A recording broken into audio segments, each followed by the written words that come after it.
कन्नौज पहुंच सांसद अखिलेश यादव ने बीजेपी की लगा दी क्लास। मैं अभी गुरसाईगंज में जो हाई टेंशन लाइन थी, जिसके कारण बड़ी संख्या में लोग घायल हुए हैं, हम सभी समाजवादियों की मांग है कि ऐसे परिवार जिनके सदस्यों को चोट पहुंची है, हाई टेंशन आग लगने से केबल की लाइन जो गिरी उसके वजह से जो नुकसान हुआ है, आग लगी है, बड़े पैमाने पर बच्चे परिवार के सदस्य आग से झुलस गए, जल गए हैं।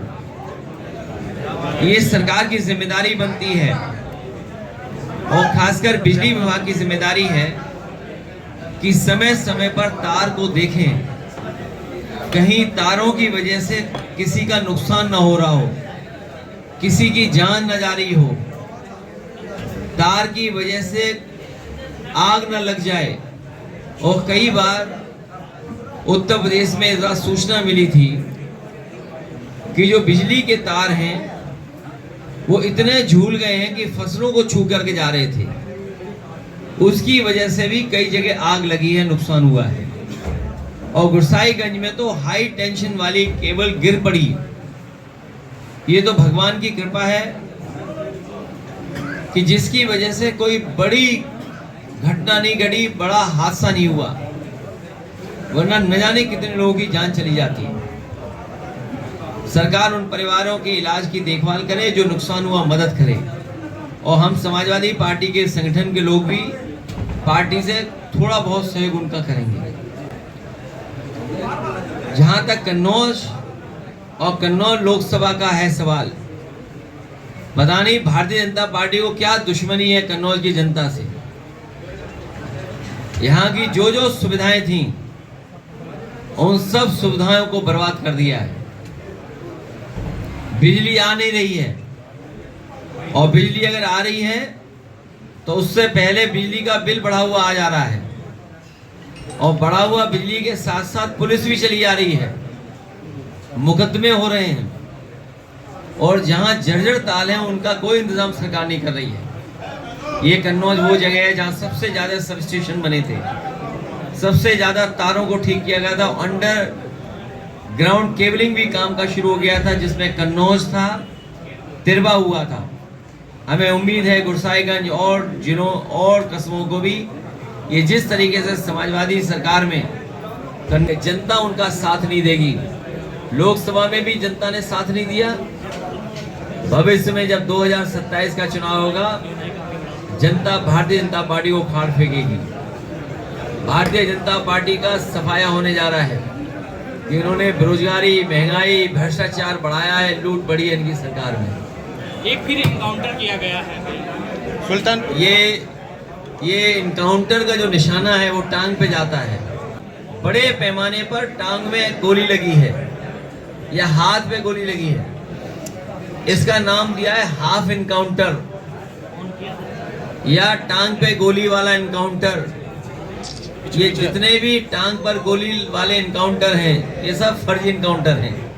जो सबसे ऑथेंटिक डेटा है एनसीआरबी, अगर हम एनसीआरबी के डेटा को ऑथेंटिक माने तो सबसे ज्यादा असुरक्षित महिलाएं अगर कहीं हैं तो वो उत्तर प्रदेश में हैं। तो क्या इनकाउंटर से कानून व्यवस्था बेहतर हो गई है?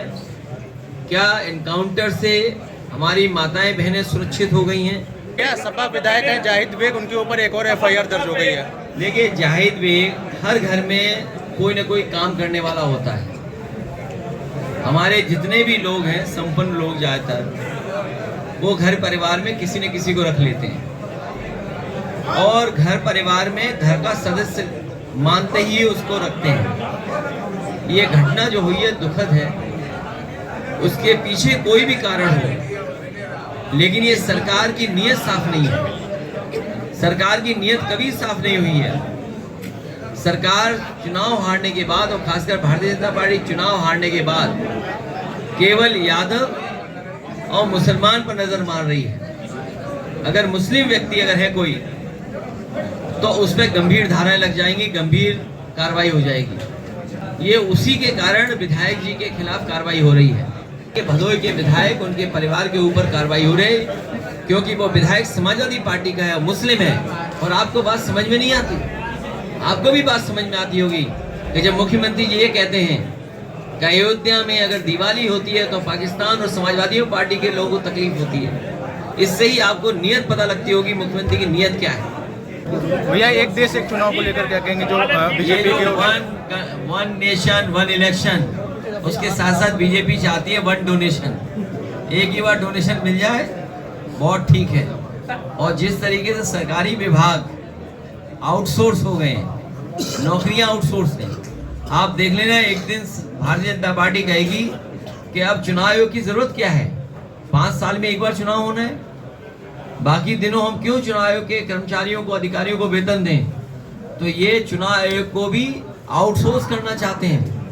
आप जानकारी कर लेना, ये जितने बीएलओ हैं ये सब आउटसोर्स हैं। इलेक्शन कमीशन के तमाम इंजीनियर अधिकारी आउटसोर्स होते हैं। ये वन नेशन वन इलेक्शन बहुत बड़ी साजिश है लोकतंत्र को खत्म करने की और चुनाव आयोग को खत्म करने की। और भारतीय जनता पार्टी चाहती है कि चुनाव आयोग में भी उनके ही लोग बैठ जाएं। जब ठेके पे लोग ले जाएंगे, आउटसोर्स पे लोग ले जाएंगे, तो बीजेपी अपने लोगों को एडजस्ट कर लेगी, अपने लोगों को बैठा देगी। सोचिए अगर इलेक्शन कमीशन में भी वन नेशन वन इलेक्शन के बहाने अपने लोगों को बैठा देगी तो कितना फेयर इलेक्शन होगा। और फिर ये one election one nation one election तो ये एक बहाना है। कुछ दिन पहले आपने सुना होगा कि महिला आरक्षण लागू होने वाला है, बहुत प्रचार किया गया, बहुत ढोल बजाए गए। बताओ महिला आरक्षण कहाँ है। इस सबसे जरूरी है कि हमारी आपकी जातिगत जनगणना हो जाए, जाति के आधार पर जनगणना हो जाए, जिससे हर एक को पता लग जाए कि हमारे समाज में आबादी कितनी है और सरकार इस काम करने में कामयाब हो जाए कि आबादी के हिसाब से उन्हें सुविधाएं देना शुरू कर दें। सर जैसे कि भाजपा का कहना है कि आप चाचा और सब आपके पार्टी के जो माफिया थे वो गुंडे थे, लेकिन आप साधु संतों को क्यों गुंडा कह रहे हैं? नहीं, मैंने कभी भी, मैं आपसे कहना चाहता हूँ, हमारे कभी किसी साधु संत ऋषि मुनि आचार्य किसी के बारे में हम समाजवादियों ने कभी टिप्पणी नहीं की होगी। हाँ, हम लोगों ने टिप्पणी जो की है वो मठाधीश मुखर्जी जी पे टिप्पणी की, अगर की होगी तो, वरना हम लोग कभी किसी पे टिप्पणी नहीं करते। हम सबको पूजनीय मानते हैं, हम उनका सम्मान करते हैं, लेकिन अगर मठाधीश पे ही अगर किसी को शिकायत है तो बताओ, हमारे मुख्यमंत्री जी तो मठाधीश मुख्यमंत्री हैं, तो इसमें क्या खराब बात है? इसमें भी शिकायत है क्या? जनता 10 की 10 सीटें हराएगी बीजेपी को।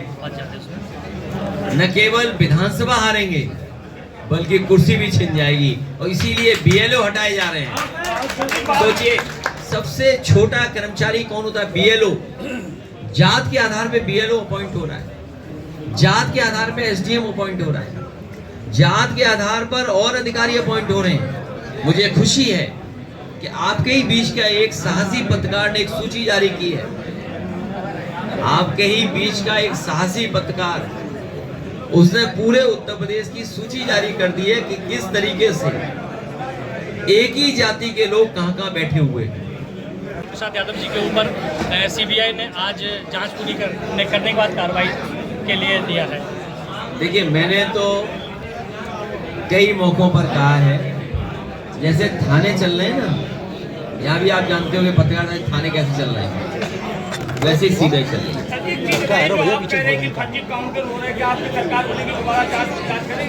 देखिए, जो भी फर्जी इनकाउंटर हुए हैं, आराम से, और फर्जी इनकाउंटर का एक तरीका है, उसमें तमाम नियम हैं। जो भी फर्जी काउंटर हुए हैं उनकी जांच जरूर होनी चाहिए और जरूर होगी।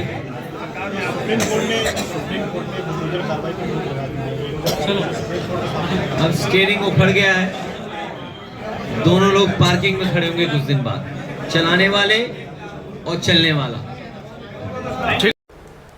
लेटेस्ट अपडेट पाने के लिए हमारे चैनल यू न्यूज़ लाइव 24 को सब्सक्राइब करें, लाइक करें और साथ में बेल आइकन दबाना बिल्कुल ना भूलें।